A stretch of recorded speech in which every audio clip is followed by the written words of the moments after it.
પ્રકરણ 9 સજીવો અને તેમની આસપાસ. આપણે ગયા તાસમાં જોયું કે દરેક પ્રાણીઓ અને દરેક સજીવો અલગ અલગ અનુકૂલન ધરાવે છે, જે તેમના પ્રદેશ અને નિવાસ સ્થાન પર આધારિત હોય છે. આપણે ઊંટ અને માછલીનું નિવાસ સ્થાન વિશેની માહિતી મેળવી હતી, એટલે કે જલીય નિવાસ સ્થાન વિશે જોયું હતું. તો ચાલો આપણે આગળ સમજૂતી મેળવીએ.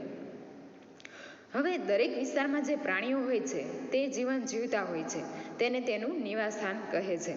આપણે જે વિસ્તારમાં રહીએ છીએ, આપણું જે ઘર છે અને આજુબાજુનો આપણો જે વિસ્તાર છે એને આપણું નિવાસ સ્થાન કહીએ છીએ. તેવી જ રીતે જે વિસ્તારમાં પ્રાણીઓ અને સજીવો જીવન જીવતા હોય છે તેને તેનું નિવાસ સ્થાન કહે છે.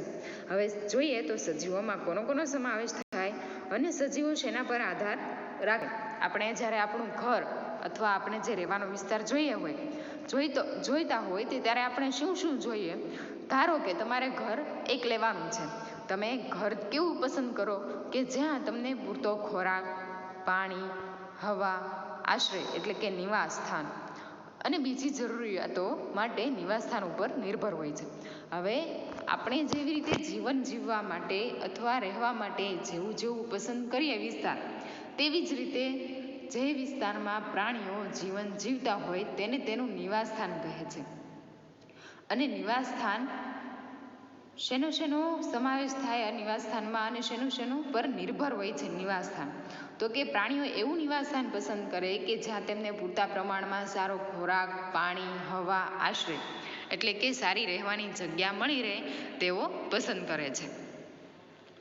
હવે નિવાસ સ્થાન દરેકને અનુકૂલિત હોય એટલે કે દરેકને ફાવી જાય, પસંદ થઈ જાય તેવું નિવાસ સ્થાન પસંદ કરે છે. જંગલમાં બધા પ્રાણીઓ તમે જોયા હશે.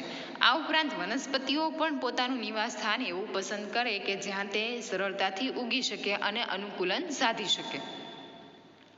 હવે વનસ્પતિઓ અને પ્રાણીઓ દરેક પોતાના જીવનને અનુકૂલિત થાય એટલે કે એકબીજા સાથે સહજીવન સારી રીતે ગાળી શકે તેવું નિવાસ સ્થાન પસંદ કરે છે. ભૂનિવાસ એટલે કે જમીન પરનું રહેઠાણ. હવે ભૂનિવાસમાં કોનો સમાવેશ થાય? તો કે જંગલો, ઘાસના મેદાન, રણ, દરિયાકાંઠો. જોજો, દરિયાકાંઠો છે, દરિયાની અંદરનો કોઈ ભાગ નથી, પર્વતીય વિસ્તાર, આ બધા છે એ ભૂનિવાસમાં ઉદાહરણ છે કે જમીન પર રહેતા જે પ્રાણીઓ હોય છે, જ્યાં વસવાટ કરે છે તેના ઉદાહરણ છે. બીજી બાજુ વનસ્પતિ અને પ્રાણીઓ કે જે પાણીમાં જીવન જીવે છે તેને જલીય નિવાસ સ્થાન કહે છે. હવે જે વનસ્પતિ અને પ્રાણીઓ માત્ર જમીન પર ઉગતા હોય અને જમીન પર રહેતા હોય એવું નથી. અમુક વનસ્પતિ અને અમુક પ્રાણીઓ એવા છે કે જે પાણીની અંદર જલીય નિવાસ સ્થાન ધરાવતા હોય છે, તેને જલીય નિવાસ સ્થાન કહે છે. હવે જલીય નિવાસ સ્થાનના ઉદાહરણો જોઈએ તો તળાવ, દલદલ, સરોવર, સમુદ્ર, નદી, આ બધા છે એ જલીય નિવાસ સ્થાનના ઉદાહરણો છે કે જેમાં પાણીની અંદર માછલીઓ, દેડકાઓ, કાચબા વગેરે નિવાસ કરે છે. આ ઉપરાંત વનસ્પતિઓ પણ પાણીની અંદર હોય છે. દુનિયામાં જુદા ભાગોમાં પુષ્કળ વિવિધતા રહેલી હોય છે. તમે દરેક જાણો જ છો કે દરેક ભાગોમાં આપણે જઈએ, તમે ઘણી જગ્યાએ ફરવા જાઓ છો ત્યારે દરેક જગ્યાએ એક સરખું વાતાવરણ હોતું નથી, દરેક જગ્યાએ સરખી વનસ્પતિ પણ હોતી નથી. એટલે દુનિયામાં જુદા ભાગોમાં જુદી ઘણી બધી વિશેષતાઓ રહેલી હોય છે. તમે ઘણી જગ્યાએ વૃક્ષો જુઓ છો તો ઘણી જગ્યાએ ઘાસના મેદાનો જુઓ છો, તો ઘણી જગ્યાએ રણ વિસ્તાર આવેલો હોય છે. તેવી જ રીતે ઘણી જગ્યાએ પર્વતીય વિસ્તારે પણ આવેલો હોય છે. આ ઉપરાંત ઘણી જગ્યાએ સૂકું રણ, ખાલી મેદાન પણ આવેલું હોય છે. હવે તમે ઘણી વખત મનાલી, હિમાલય જેવા પ્રદેશમાં ફરવા માટે ગયા હશો. તમે આ પ્રદેશમાં જ્યારે ફરો છો અને ઊંચાઈ પર ડુંગરો ચડો છો ત્યારે તમારા શ્વાસોશ્વાસમાં ફેરફાર થાય છે. તમે જેમ ઊંચાઈએ જાઓ છો તેમાં તમારે શ્વાસ લેવામાં તકલીફ પડે છે. અને શું કામ એવું થાય છે? તો કે ઊંચાઈ પર જેમ જઈએ તેમ હવા પાતળી થતી જાય છે, એટલા માટે આપણે શ્વાસ લેવામાં તકલીફ થાય છે. હવે પરંતુ એ જ ઊંચાઈ તરફ તમે જ્યારે લાંબો સમયગાળો કાઢો છો ત્યારે તમારા શ્વસન તંત્રમાં છે એને અનુકૂલન સાધી લે છે. એ પાતળી હવા લેવાનું શરીર સાથે સમતોલન કરી નાખે છે. એટલા માટે તમે લાંબો સમય ઊંચાઈ પર પણ રહી શકો છો. નિવાસ સ્થાનમાં રહેતી વનસ્પતિ કે પ્રાણીઓ એ તેના જૈવિક ઘટકો છે. જૈવિક ઘટકો એટલે કે જેમાં જીવ હોય તે. પ્રાણીઓ અને વનસ્પતિ બંને જીવ ધરાવે છે, એટલે નિવાસ સ્થાનમાં વનસ્પતિ અને પ્રાણીઓ તેમના જૈવિક ઘટકો છે. આ ઉપરાંત નિવાસ સ્થાનમાં જે જોવા મળતી નિર્જીવ વસ્તુઓ, જેમાં ખડકો એટલે કે મોટા પથ્થરો, ભૂમિ એટલે કે જમીન, સૂર્યપ્રકાશ, હવા, પાણી, ગરમી એ નિર્જીવ જે ઘટકો છે તે અજૈવિક ઘટકો છે કે જેમાં જીવ નથી.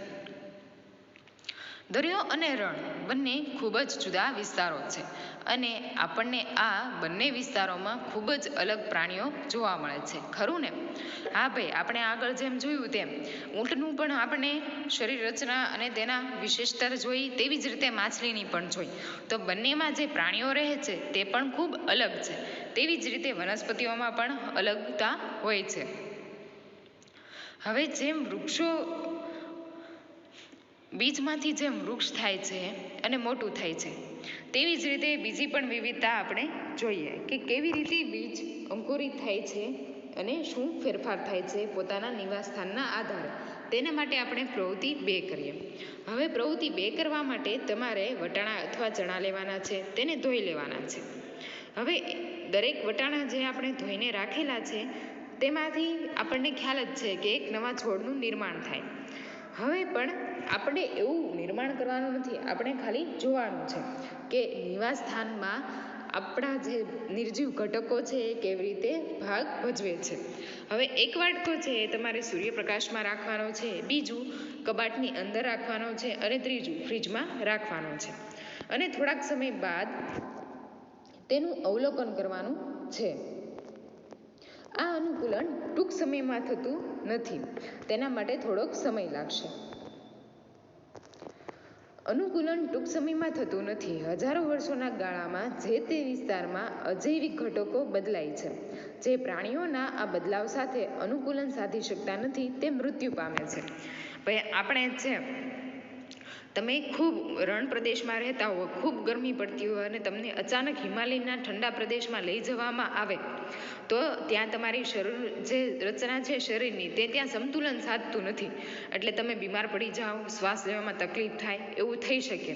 તમે ઘણી જગ્યાએ જોયું હશે કે તમે જ્યારે વિમાનમાં બેસવાનું હોય તો માણસ ઊંચાઈ જે છે એ સહન નથી કરી શકતો. ઘણા માણસોને એવું પણ થાય કે વિમાનમાં જતા હોય અને શ્વાસ લેવામાં તકલીફ થાય, હાર્ટ એટેક આવે, એવું પણ થાય. માણસનું શરીર જે રચના છે એ તરત એક વાતાવરણમાંથી બીજી વાતાવરણમાં જ્યારે બદલાય છે ત્યારે તેનું તરત અનુકૂલન સાધી શકતું નથી. તેના માટે સમય લાગે છે. હવે જંગલમાં જે પ્રાણીઓ રહે છે તે ત્યાંના વાતાવરણને અનુકૂલિત થઈને રહે છે. તેવી જ રીતે પર્વત પર, રણમાં અને દરિયા કિનારામાં પણ પ્રાણીઓ જે રહે છે તેનું અનુકૂલન સાધીને રહે છે. રણમાં ઉંદર અને સાપ જેવા રણના પ્રાણીઓ હોય છે, જેને ઊંટની માફક લાંબા પગ હોતા નથી. દિવસની તીવ્ર ગરમીથી બચવા માટે તેઓ રેતીની ખૂબ જ ઊંડે બખોલ કે દરમાં રહે છે. આ પ્રાણીઓ રાત્રિ દરમિયાન ઠંડક હોય ત્યારે જ બહાર આવે છે.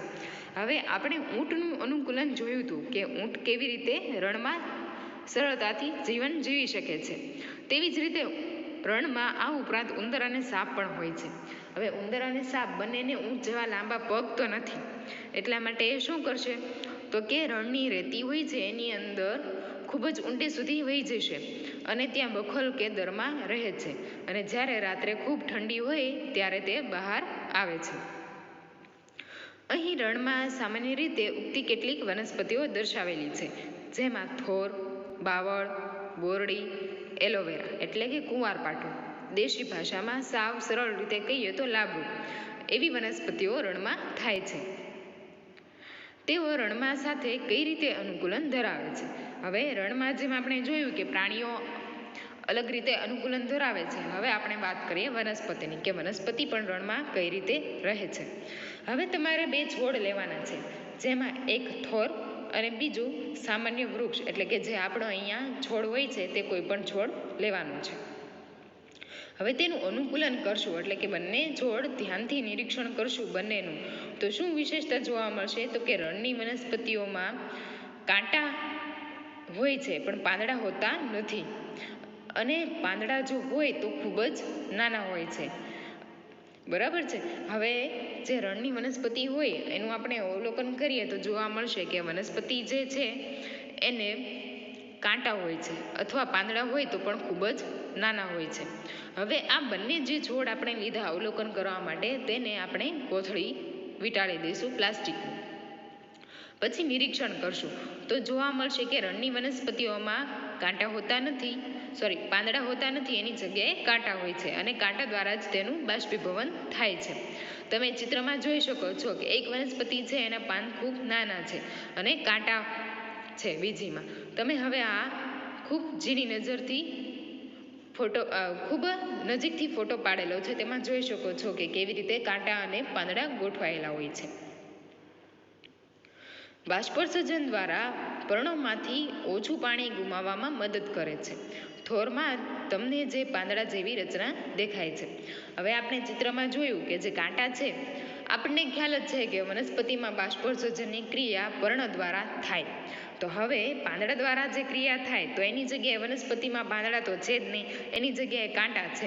એટલે કાંટા છે એટલે બાષ્પોત્સર્જન કેવું થશે? ઓછું થશે. આ નિવાસ સ્થાનો સામાન્ય રીતે ખૂબ જ ઠંડા અને પવનથી ભરપૂર હોય છે. હવે આપણે પર્વતીય પ્રદેશોની વાત કરીએ તો પર્વતીય વિસ્તાર છે, બરફવાળો આચ્છાદિત પ્રદેશ, એમાં ખૂબ ઠંડા હોય છે પવન, અને કેટલાક વિસ્તારોમાં શિયાળામાં બરફવર્ષા પણ થાય છે. પર્વતીય વિસ્તારોમાં બહુ મોટી માત્રામાં વિવિધતા ધરાવતી વનસ્પતિઓ અને પ્રાણીઓ હોય છે. હવે દરેક વિસ્તાર પ્રમાણે વિવિધતા ધરાવતી વનસ્પતિ અને પ્રાણીઓ હોય છે. હવે તેના પ્રાણીઓ અને વનસ્પતિ જોઈએ તો તમે ચિત્રમાં જોઈ શકો છો કે પર્વતીય વિસ્તારમાં કેવા પ્રાણીઓ અને વનસ્પતિઓ હોય છે.